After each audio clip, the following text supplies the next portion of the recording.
It's like taking a starving man to the best restaurant ever and not letting them eat, says Louis, shoulders hunched, scowling at the mint-white mountain peaks. Outside St Moritz train station, lights twinkle, snow begins to fall and everywhere is soft, crystalline white. It looks magical, yet it's torture for one of us. I should have known that taking a ski addict to Switzerland for a no-ski break would be problematic, especially if the ski addict in question happens to be my temperamental teenage son. Switzerland map. You knew the deal before we came. It's hardly a deprivation, I say, watching liveried chauffeurs holding tiny gold placards bearing names, Madame Petrov, Monsieur Philippe. Daimler's purr, waiting to whisk guests to opulent hotels further up the mountain. It wasn't my intention to drop in on the alpine playground of the super-rich. I wanted to head straight for La Chaux-de-Fonds, the city designed by watchmakers and much admired by Karl Marx, via one of Europe's most scenic rail trips, the Glacier Express.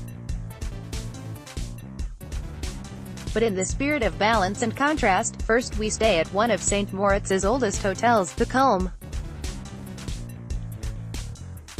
In its fin de siècle foyer, chandeliers sparkle, log fires blaze and it girls drip in Fendi fur.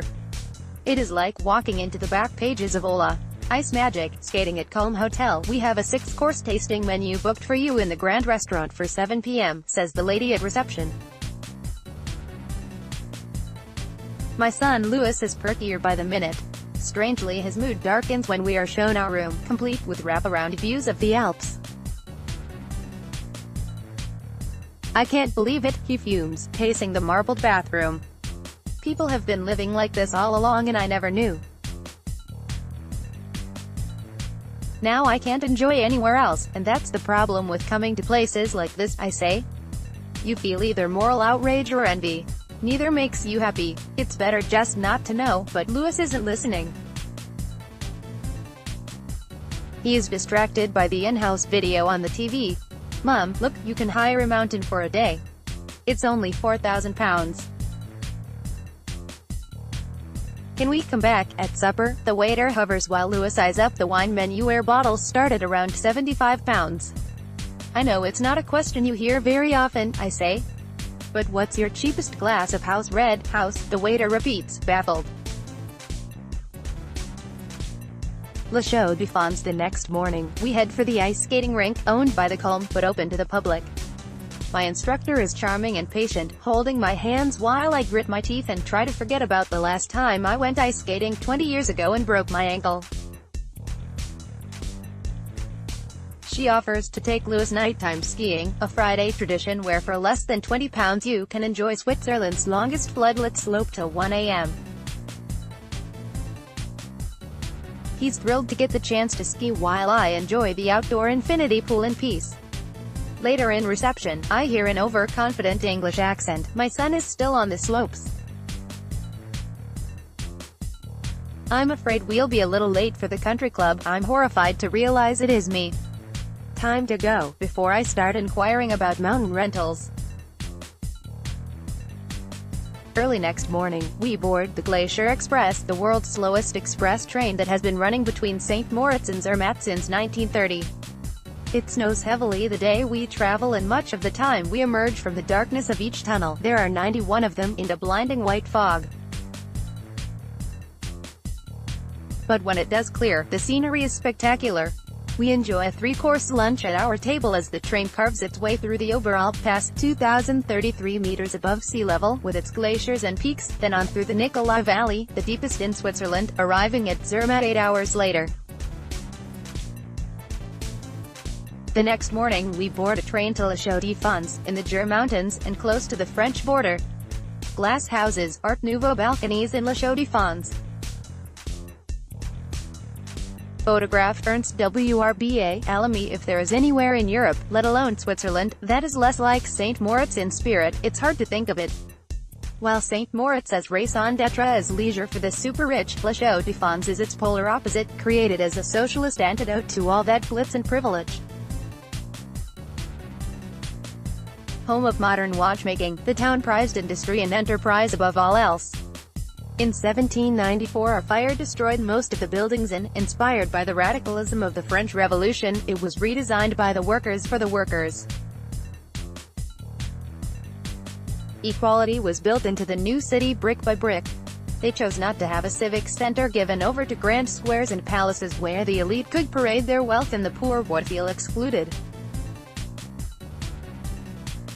The city is built in a series of grids, its layout like a chessboard. Streets were designed so workers and managers lived in close proximity, next to their workshops, with no neighborhoods for the rich and ghettos for the poor. The boulevards are wide, allowing light to pour into the workshops so the watchmakers could work more efficiently.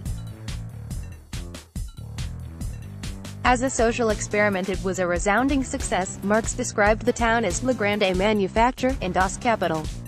The craft of watchmaking thrived and prospered well into the 20th century, surviving the quartz revolution of the 1970s. Even today La Chaux-de-Fonds is home to the workshops or headquarters of Rolex, Patek Philippe, Zenith, Tissot and Omega, many of which were founded here.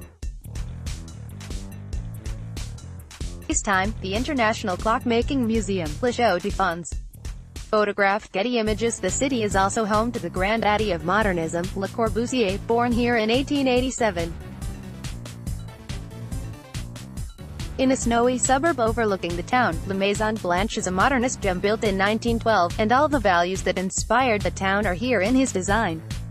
Been planned spaces for work as well as living, floor-to-ceiling windows so each room is flooded with light and, above all, the idea that everyone should be able to enjoy where they live. That night we stay at Grand Hotel Les Androids, a hotel on the edge of town where we have our best meal so far, the food more French than Swiss, with shaved truffles baked with potatoes and cream, followed by chocolate patisserie. Our final morning is spent at a watch tutorial where, with the help of watchmaker Sebastian, a powerful microscope and some tweezers, we try to attach both watch hands to its face. After an hour of intense concentration, we managed to assemble a watch that keeps time. Satisfying work, isn't it, says Sebastian, as Louis tries it on his wrist. I guess, he says, studying it. So how much would it cost to take it home? Way to go. The trip was provided by myswitzerland.com, with flights with Swiss, from £67 one way. The Swiss Travel Pass offers unlimited travel and includes a museum pass, prices from £171.